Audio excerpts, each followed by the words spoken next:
মাসের আগে দেখেন আমরা যে নামাজ পড়ি, নামাজের আগে কিন্তু ফরজ নামাজের আগে অনেক নামাজের সুন্নত নামাজ আছে, ফরজ নামাজের পরেও সুন্নত নামাজ থাকে। সুন্নত নামাজ কেন?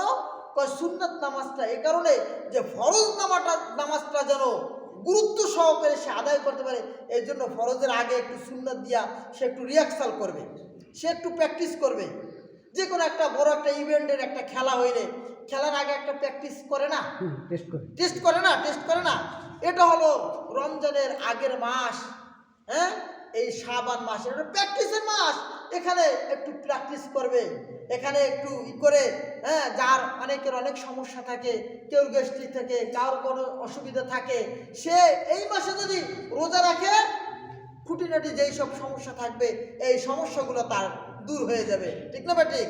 এই জন্য দেখেন রাসূলুল্লাহ সাল্লাল্লাহু আলাইহি ওয়াসাল্লাম আমাদের আম্মাজান হযরত আয়েশা রাদিয়াল্লাহু তাআলা আনহা থেকে বর্ণনা, আম্মাজান হযরত আয়েশা রাদিয়াল্লাহু তাআলা সব সময় নবীজির কাছে থাকতেন, নবীজির খেদমত করতেন।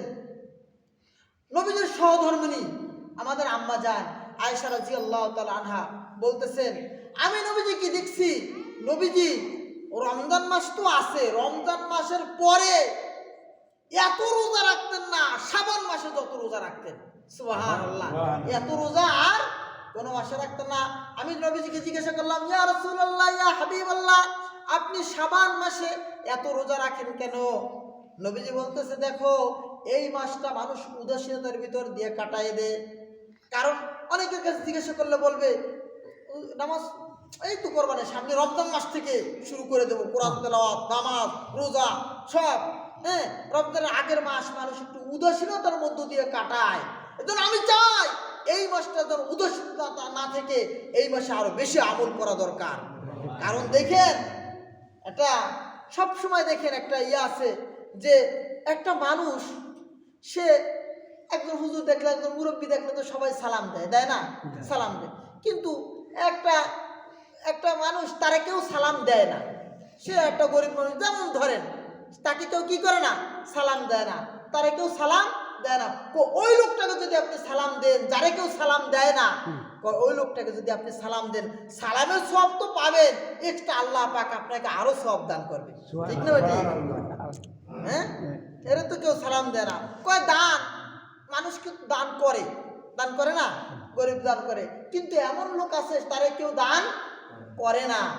ওই লোকটাকে যদি আপনি দান করেন তো আল্লাহ পাকের কাছে আরো বেশি প্রিয় হয়ে যাওয়া যাবে। ঠিক না ঠিক? হ্যাঁ, এই জন্য রমজানের আগের মাস শাবান মাস, এই মাসে যদি ইবাদত করে তাহলে আল্লাহ রাব্বুল আলামিনের কাছে আরো অনেক প্রিয় হয়ে যাবে। আর আল্লাহর কাছে যখন প্রিয় হয়ে যাবে তখন রমজান মাস সে ভালো কাটাইতে পারবে। ঠিক না ঠিক? আমি যদি শাবান মাসে নবীজি অনেক রোজা করছেন, অনেক নামাজ পড়ছেন, অনেক জিকির আজকার করছেন, অনেক ইবাদত করছেন, অনেক রোজা রাখছেন, আমি অনেক না পারি, একটু অল্প তো করতে পারি, অন্তত কিছু তো করতে পারি। আমি তো বেশি পারবো না, আমি তো অল্প কিছু তো করতে পারি। এই জন্য এই শাবান মাস আজকে কয় তারিখ জানেন? অনেকে আমরা বলতেও পারবো না শাবান মাসের কয় তারিখ। আজকে শাবান মাসের 3 তারিখ, শাবান মাসের 3 তারিখ। এই শাবান মাসে আমরা রোজা থাকার চেষ্টা করি বেশি, হ্যাঁ, যে কয়টা পারে। অর্থাৎ নবীজি থাকছেন, আমরাও রমজান মাসে এই শাবান মাসে রোজা থাকবো। রাজি আছি সবাই? দেখেন নবীজি উম্মত আমরা, নবীজি যেই পথে হাঁটছেন, নবীজি কি বলছেন? মান আহাব্বা সুন্নতি ফাকাদ আহাব্বানি ওয়া মান আহাব্বানি কানা মাই ফিল জান্নাহ। কয় তুমি যে আমাকে ভালোবাসো এটা মুখ দিয়ে বললে তো হবে না, তুমি যদি আমার রঙে রঙিত হতে পারো, তুমি যদি আমার আমলে আমলদার হতে পারো, তুমি যদি সত্যিকার আমাকে ভালোবেসে থাকো, তাহলে আমার সুন্নাতকে তুমি আঁকড়ায় ধরবে। নবীজি এই শাবান মাসে রোজা রাখছেন, আমি বেশি না পারি, আমি 2-1 রোজাও তো রাখতে পারি। আর বিশেষ করে এই যে নিসফি শাবান, অর্থাৎ শাবানের 14 তারিখ দিবাগত রাত্রে আমরা ইবাদত করব, যেটাকে আমরা জানি শবে বরাত। ঠিক না ঠিক? অনেকে বলে শবে বরাত বিদআত, এইটা সেইটা অনেক রকম কথাবার্তা বলে, কিন্তু না, আমলের নিয়তে ভালো কাজ অনেক কোরআন হাদিসের অনেক দলিল দিয়ে প্রমাণিত যে না, হ্যাঁ, শবে বরাতে নিসফমিন শাবান, শাবানের 14 তারিখ নবীজি ইবাদত করছেন, সাহাবাজ মান দেখতে তারা ইবাদত করছেন। আমরা রাজি আছি না ইনশাআল্লাহ? ইনশাআল্লাহ আমরা রাজি থাকবো।